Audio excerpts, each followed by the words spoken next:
Hi, everybody. For those who are watching it recorded, my name is Alice. I currently live in New Jersey slash New York, but I grew up in a small town in Wisconsin called Sheboygan, which nobody's ever heard of. Both my parents are engineers by trade, and so I thought that I was going to go to school, go to college, and major in engineering. Went through high school, got into Harvard, and decided that I was going to take kind of the intro classes for engineering, which included math, computer science, statistics. I, in fact, really loved those stats classes and computer science classes and pure math classes, less so the engineering, that I decided to major eventually during my time at Harvard, stat math joint. So a kind of combo major, as well as a CS computer science minor. As far as my professional career goes, I originally, kind of out of college, worked at a hedge fund called AQR. I was there for 6 years on their equities or stocks desk. I was a quantitative researcher, essentially a person who used stats and math and CS to do research about stocks, whether or not they were going to go up, whether or not they were going to go down. During my internships during college, I did a whole bunch of different things. I interned at part of the government in the United States. I was a software engineering intern. I did recruiting. I did business analytics. I also interned at my eventual full-time job. So I worked at AQR as a quant for 6 years or so, and then I hard pivoted into the tech space and I became the head of talent at a startup called Valen based out in New York City. I was there when I joined when we were 30 employees, and then now the company is 300. I left in October, so a couple months ago, but I really oversaw HR, recruiting, sometimes even IT, facilities. I made coffee when the company was 30 employees. And so did a bunch of different things in my lifetime. Thank you for that answer. Do you think there's enough financial literacy education in schools today? Yeah, probably not. I don't remember any financial literacy things that I learned in grade school. Maybe, maybe not. My memory is kind of poor. I do remember a lot that like my parents helped me out and like created my first checking and savings account. I think my parents maybe started my first credit card and then kind of like taught me how to use it.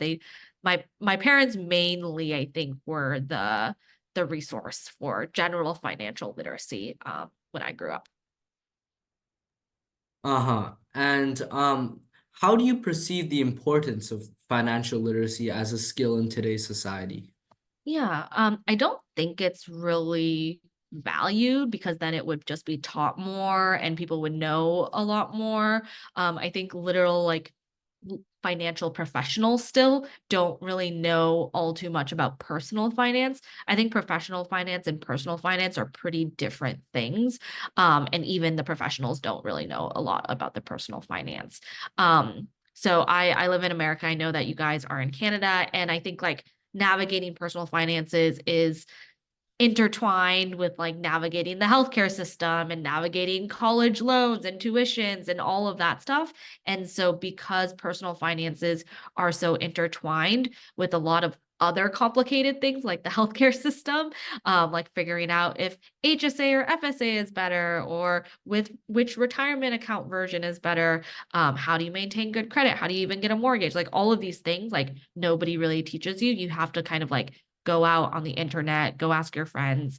I know for me right now, a lot of the things that I'm learning about financial literacy for things that are appropriate at my age is asking a lot of people who are a couple of years older than me about how did you guys get a mortgage, or do you have a good broker, or do you have a good bank that you really like? And so it is kind of the like it takes a village to educate a person on financial literacy. Thank you. Could you tell me more about like your early money management? or like financial decision making experiences? And what advice would you give on our audience based on these experiences? Yeah. So, like I said before, grew up in Wisconsin. We were upper middle class, but upper middle class in Wisconsin is vastly different in the East Coast and especially in New York. And so, I think something that my parents instilled in me is just don't spend things that you can't afford. Like, don't go out and buy this really expensive car if you don't have the funds already in your bank account. So just kind of like make sure that you have enough savings if you ever have a rainy day, and don't generally like live beyond your means. Um, so I think that's like a general like ethos that I still live by, even though now I don't live in Wisconsin, I live in New York. And so the price and the cost of living is just infinitely higher out here on the East Coast. Generally don't splurge all too much. As far as advice, I think like to the same vein, like make sure that you have enough savings in your bank account, especially now where it's really hard to find a job in America and probably in Canada. Like there's really high unemployment relatively, making sure that you have enough funds so that you can pay your rent, you can buy groceries, you can have that rainy day. I know that some people on the internet recommend that you have like 3 to 6 months of like living expenses saved, just in case something bad or sad happens to you. I've never experienced this next kind of piece of advice, but I heard credit card debt is just like really awful and like it can really add up and compound. And so don't accrue credit card debt. I heard that it's pretty debilitating. Thank you. Yeah. Um, Looking back, is there a piece of financial literacy advice or guidance you wish you had received more when you were younger? Yeah, I still wish I have this advice. So if anybody knows the answer, let me know. But like I would love advice on like what the most optimal way is to invest my money, what's the most optimal way to reduce my tax rate, things like that. I think everybody's constantly in search for. Thank you. Based on your own experiences, do you think there's a particularly important aspect of financial literacy that young people should definitely learn about? Yeah, I think there's just a lot of jargon in the world, like IRA, Roth, HSA, FSA, mortgage, bank account, credit, like there I wish there was just like a dictionary.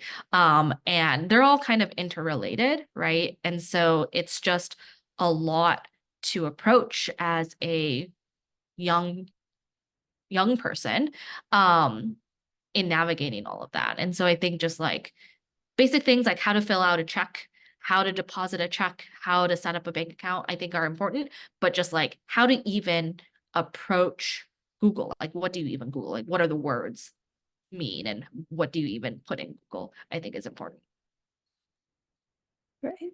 Definitely. And just going maybe more into more specifically into your maybe personal experience or your personal career path, we noticed that it seems to be quite non-linear. So, could you please elaborate on maybe like your journey and like your like some of the insights into your decision-making process on why you maybe chose to make some of the career changes? Yeah, totally. So kind of going through my internships into full time, when I was an intern, my freshman January. So after just my first semester, I worked for the civil division as part of the Department of Justice in the US government. So that was like totally left field. I was perhaps interested in government. I did debate in high school and I thought that would be pretty cool.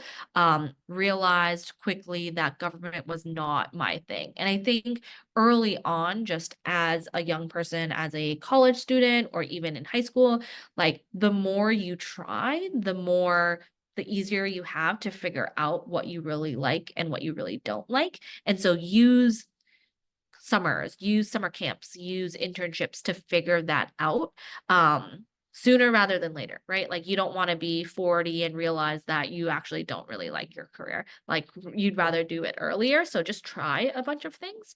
That summer after my freshman year, I interned at a health tech company as a software engineer. So I like took a couple of computer science classes and got kind of that internship. And so again, like I like certain aspects of that and I didn't like other aspects of it.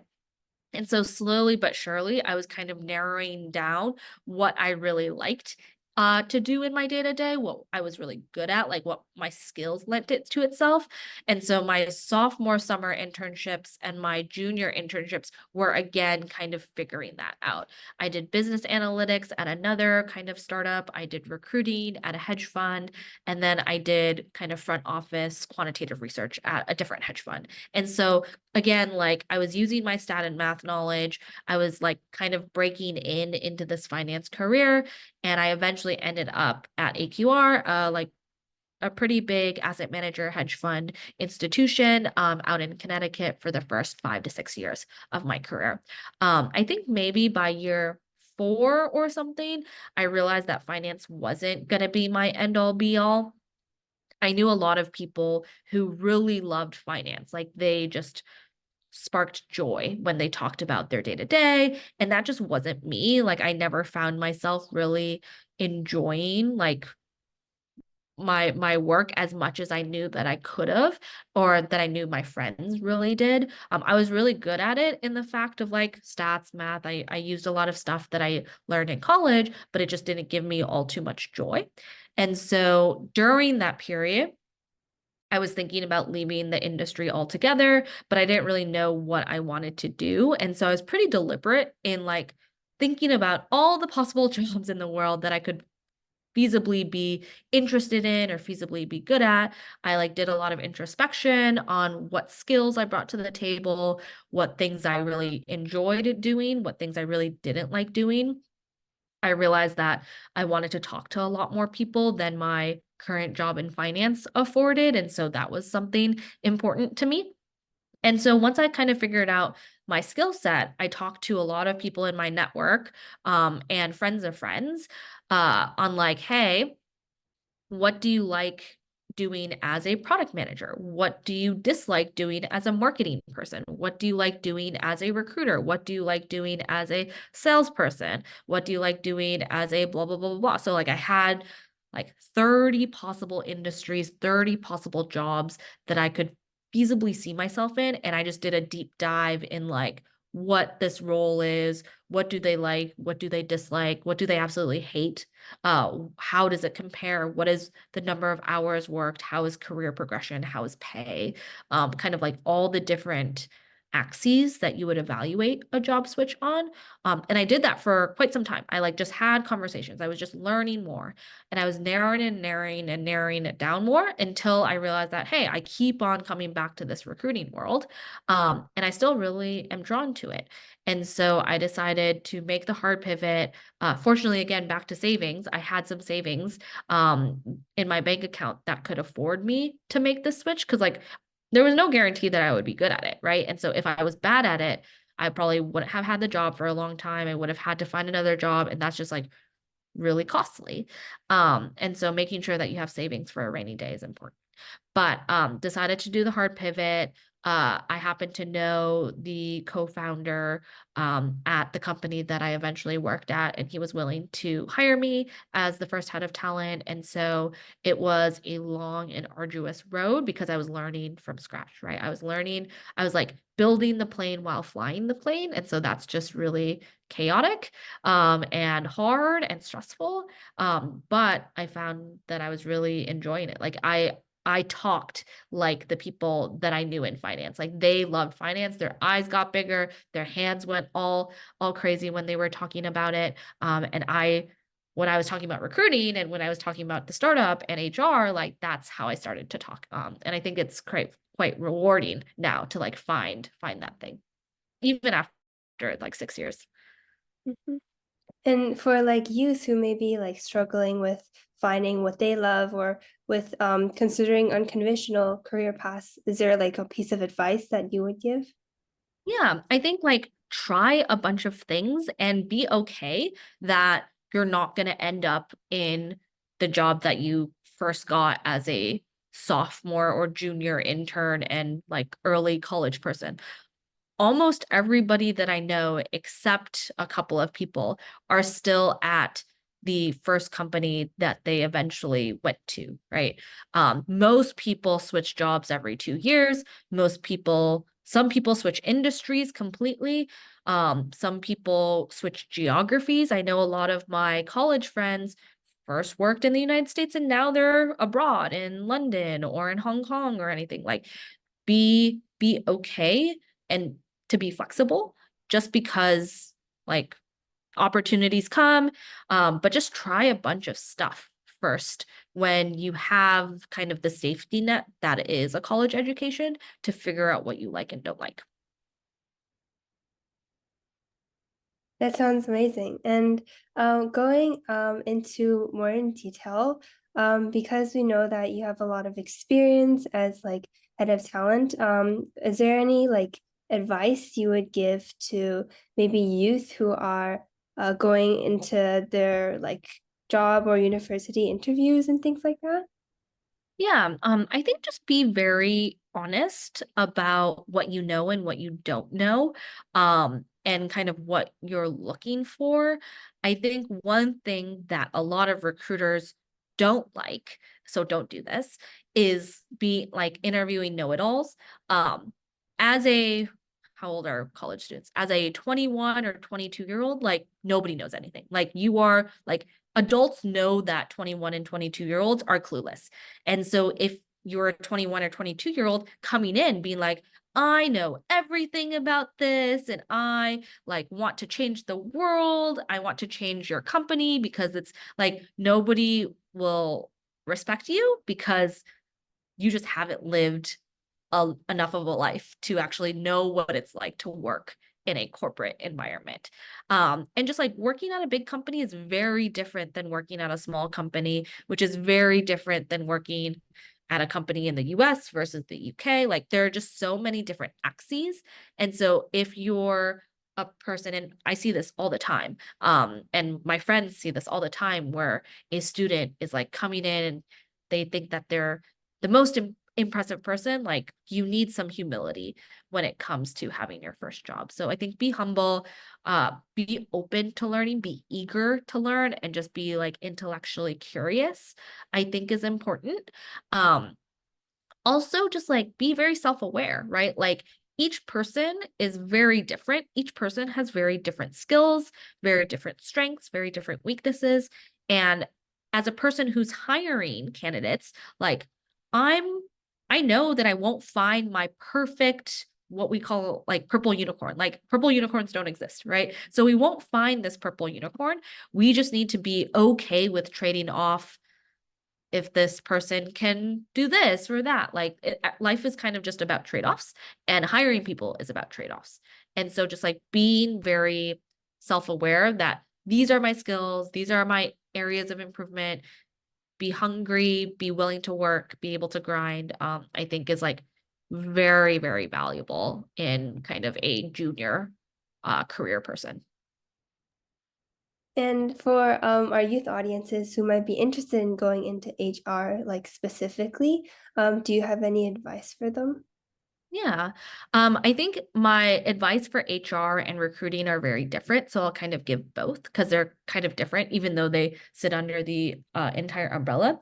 I think if you're interested in HR, like find a person that you can learn from. HR is just a very messy industry. Like there are just emotions, there are humans involved, there are rules that you need to follow that like relate to the law. Like HR can be very, very specific. And if you say the wrong thing or do the wrong thing, like you could get yourself and the company like really, really in trouble. Um, there's also a lot of joy, right, in seeing people improve and helping people improve and seeing people get promoted, all of that good stuff. But it's all very complicated. And one wrong move can be pretty devastating for you and the company. And so my advice, if you're a young person wanting to go into HR, is find a really good manager mentor team. If you really want to do this, I would recommend going to a bigger company because they have all of their laws and stuff figured out. They have playbooks, they have scripts, they have things that you can say or can't say. And you can learn really quickly from a big organization that way. On the other hand, for recruiting's pretty different, right? Like recruiting's not rocket science. And so you just need to kind of like hire people and make sure that the people that you hire are really well liked and really well skilled. And so in that case, my advice could be go to a big company or even go to a small company. I think it's important to be a good recruiter, to have empathy and to understand kind of what's going on in the business. And the more like repetitions you have, and so kind of with HR, you want to kind of see a master at work. For recruiting, I would say kind of just like go at it. Like it's okay if you fail because the failure mode is not that dire as it is in HR. And so in recruiting, just like try to go at it, try to hire people, try to talk to people, try to have early conversations. Regardless, just like network a lot, and kind of see and meet people because you don't know like how or if they can be useful in the future. Sounds good. I was wondering, you talked a bit earlier about personal finance and the personal decision making. Do you think making good financial decisions comes from, your education or your experience like working with other people or in a company or a mix of both? Yeah, I think it's a mix of both. And I think like those are probably not the like most important axes. I think like being really good at personal finance is just like asking the right questions and Googling the right things and kind of wanting to be good at personal finance. If you're like you can be really bad at personal finance, right? Like you can have a lot of debt, you can like pay a lot of things, you cannot save. Like taking that aside, like let's say you're generally financially healthy, the difference between like baseline financially healthy versus like going above and beyond, that's a lot of work that like I'm not even there. Like there's stuff that I don't even know. Um, because like the base is pretty good, right? Like I have an accountant to do my taxes. I trust him. I pay him good money. Hopefully he doesn't mess anything up. But if I wanted to do my own taxes, I would have to be really good at Google. I would have to make sure I dot my I's, cross my T's. It's something that I just don't have a lot of intellectual curiosity for. I have a lot of friends who could totally afford a accountant, but they really enjoy doing their own taxes for some reason. I think it's crazy, but they spend the time Googling, they spend the time talking to people, they spend the time filling out the form, and all of that. So I think it really just depends on your own appetite. Again, like assuming that you're generally financially healthy, like you don't have like mounds and mounds of debt. Uh-huh. Thank you for that answer. Um, Lastly, can you give us a short quote or a piece of advice about financial literacy for youth? Yeah. Um, so this is like a very American thing, but I think Canada has an equivalent. Like if your company has a pre-tax retirement account investment option, like put money in. I again, from the HR side, I got to see who took advantage of this benefit and who didn't at the company. I was surprised. I was perhaps shocked at how many of the employees at the company like didn't invest in their 401k or their pre-tax retirement account. Um, Anytime you can invest money pre-tax, you should totally take advantage of it because taxes are crazy. Like they're really, really high, right? And so if you can do this and have it compound until you're 65, like that's a lot of years for it just pre-tax money to compound. Um, so taking advantage of it, I know you can't get access to it or it costs a lot to get access to it earlier on, but you'll be really, really thankful to be able to like have all of that money, hopefully in the future when you retire. So take advantage of your 401k, your Roth IRA, your IRA, whatever it's called in Canada. I think more people should do it. Okay, thank you so much.